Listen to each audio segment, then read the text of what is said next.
आपने ये बात तो जरूर सुनी होगी कि स्टॉक मार्केट में 10 में से 9 ट्रेडर्स पैसा गंवाते हैं। ये सिर्फ कहने की बात नहीं है, ये एक कड़वी सच्चाई है जो ऑफिशियल डेटा से सामने आई है। तो आज के इस विश्लेषण में हम यही जानने वाले हैं कि आखिर ऐसा होता क्यों है, और सबसे जरूरी, आप ऐसा क्या कर सकते हैं कि आप उन 9 लोगों में शामिल ना हो। तो आज हम क्या क्या देखने वाले हैं? सबसे पहले हम 90% वाली उस चौंकाने वाली सच्चाई को समझेंगे। फिर हम असफलता के पीछे के असली कारणों को जानेंगे। इसके बाद हम बात करेंगे माइंडसेट की, जो सबसे बड़ी चुनौती है। फिर मैं आपको सफलता का एक सीधा साधा रोड मैप दूंगा और आखिर में हम एक बहुत जरूरी सबक सीखेंगे। तो चलिए शुरू करते हैं। ठीक है, तो सीधे मुद्दे पे आते हैं। ये जो धारणा है ना कि ज्यादातर ट्रेडर्स पैसा खोते हैं, ये कोई सुनी सुनाई बात नहीं है। ये एक फैक्ट है और इसके पीछे ऑफिशियल डेटा है। और यकीन मानिए, ये आंकड़े आपकी सोच से कहीं ज्यादा चौंकाने वाले हैं। तो सवाल ये उठता है कि ये जो 90% का आंकड़ा है, ये कितना सच है? क्या इसे बस बढ़ा चढ़ाकर बताया जाता है या इसमें वाकई कोई सच्चाई है? चलिए देखते हैं कि सेबी की रिपोर्ट इस बारे में क्या कहती है। जी हाँ, 90%। ये कोई मनगढ़ंत आंकड़ा नहीं है। सेबी, जो इंडिया का मार्केट रेगुलेटर है, उसके हिसाब से रिटेल ट्रेडर्स की ये वो संख्या है जो आखिर में नुकसान उठाकर ही बाजार से बाहर होते हैं। जरा सोचिए इस बारे में। हर 10 लोगों में से सिर्फ एक इंसान ही लंबे समय में लगातार पैसा बना पाता है। और सेबी का डेटा ना एक और भी गहरी कहानी बताता है। आप देखिए, इंट्राडे ट्रेडिंग में 89% लोग पैसा खोते हैं, लेकिन जैसे ही हम एफएनओ मतलब फ्यूचर्स एंड ऑप्शन सेगमेंट में आते हैं, हालत और भी खराब हो जाती है। वहां लगभग 95% लोग नुकसान में हैं और एवरेज लॉस वो 2 लाख रुपए से भी ज्यादा है। ये दिखाता है कि ये प्रॉब्लम कितनी सीरियस है। तो अब जब हम ये समझ गए हैं कि प्रॉब्लम कितनी बड़ी है, तो सबसे बड़ा सवाल आता है, आखिर ऐसा होता क्यों है?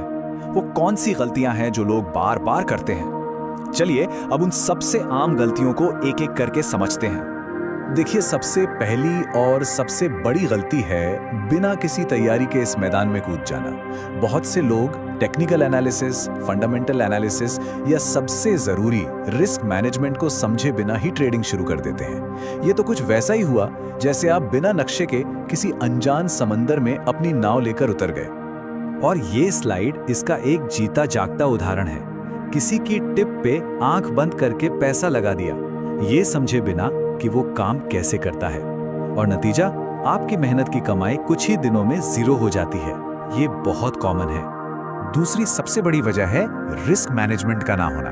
मतलब लोग ये तय ही नहीं करते कि वो एक ट्रेड में कितना पैसा खोने को तैयार है। स्टॉप लॉस नहीं लगाते, पोजीशन साइजिंग का ध्यान नहीं रखते, और जब नुकसान होता है तो शुरू होती है रिवेंज ट्रेडिंग, मतलब नुकसान की भरपाई करने की कोशिश, जिसमें वो और भी बड़ा नुकसान कर बैठते हैं। तो फिर सफल ट्रेडर्स का राज क्या है? बहुत सिंपल है।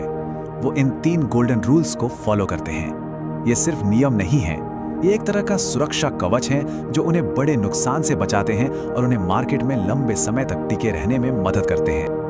और देखिए, स्ट्रैटेजी और रिस्क मैनेजमेंट तो एक हिस्सा है, लेकिन असली लड़ाई तो दिमाग के अंदर लड़ी जाती है। वैसे आगे बढ़ने से पहले अगर आपको ये जानकारी काम की लग रही है तो 1 सेकंड निकालकर इस वीडियो को लाइक जरूर करें और इन्फोविजन मीडिया को सब्सक्राइब कर लें। आपका सपोर्ट हमें ऐसा ही कंटेंट बनाते रहने के लिए मोटिवेट करता है। चलिए अब माइंडसेट की बात करते हैं। चलिए अब बात करते हैं ट्रेडिंग के सबसे जरूरी लेकिन सबसे ज्यादा नजरअंदाज किए जाने वाले पहलू की, यानी कि साइकोलॉजी। ये वो जगह है जहां दुनिया की सबसे अच्छी स्ट्रैटेजी भी फेल हो सकती है अगर आपका माइंडसेट सही नहीं है। ये लाइन बहुत पावरफुल है। कई स्टडीज ये बताती हैं कि 70% गलत ट्रेडिंग के फैसले खराब एनालिसिस की वजह से नहीं, बल्कि डर या लालच जैसी भावनाओं की वजह से लिए जाते हैं। मतलब आपका दिमाग ही या तो आपका सबसे अच्छा दोस्त हो सकता है या सबसे बड़ा दुश्मन। और ट्रेडिंग में इन भावनाओं के 2 सबसे बड़े विलन हैं, डर और लालच। डर की वजह से आप एक अच्छा मौका देखकर भी ट्रेड नहीं ले पाते, और लालच आपको एक प्रॉफिट वाले ट्रेड को तब तक होल्ड करवाता है जब तक वो वापस लॉस में ना बदल जाए। दोनों ही आपकी सोचने समझने की शक्ति को खत्म कर देते हैं। इसके अलावा भी कुछ और कॉमन गलतियां हैं, जैसे कि बोरियत की वजह से दिन में 10-20 ट्रेड कर लेना, नकली टेलीग्राम चैनलों की टिप्स पर भरोसा करना, ब्रोकरेज और टैक्स जैसे खर्चों को भूल जाना, और सबसे जरूरी, अपनी गलतियों से सीखने के लिए कोई ट्रेडिंग जर्नल ही ना बनाना। ये छोटी छोटी बातें मिलकर एक बड़ा नुकसान खड़ा कर देती हैं। ठीक है, तो हमने प्रॉब्लम्स की बहुत बात कर ली। अब बात करते हैं सोल्यूशन की। चलिए उन 5 ठोस कदमों को देखते हैं जो आपको 90% की भीड़ से निकालकर उन टॉप 10% सफल ट्रेडर्स में शामिल होने में मदद कर सकते हैं। ये 5 कदम ही सफलता की नींव है। पहला, कमाने से पहले सीखो। दूसरा, रिस्क मैनेजमेंट को अपनी आदत बना लो। तीसरा, हर ट्रेड का हिसाब रखो। चौथा, अपनी भावनाओं पर काबू पाओ। और पांचवा, सही कैपिटल के साथ काम करो। ये वो पिलर्स हैं जो एक ट्रेडर को नुकसान से निकालकर प्रॉफिट की तरफ ले जा सकते हैं। और ये स्लाइड ये सब कुछ एकदम साफ कर देती है।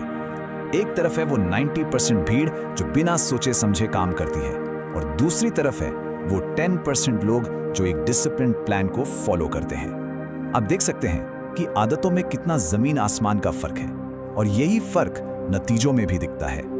आखिर में हम इस पूरे विश्लेषण के सबसे जरूरी सबक पर आते हैं, एक ऐसा सबक जो ट्रेडिंग को देखने का आपका नजरिया हमेशा के लिए बदल सकता है।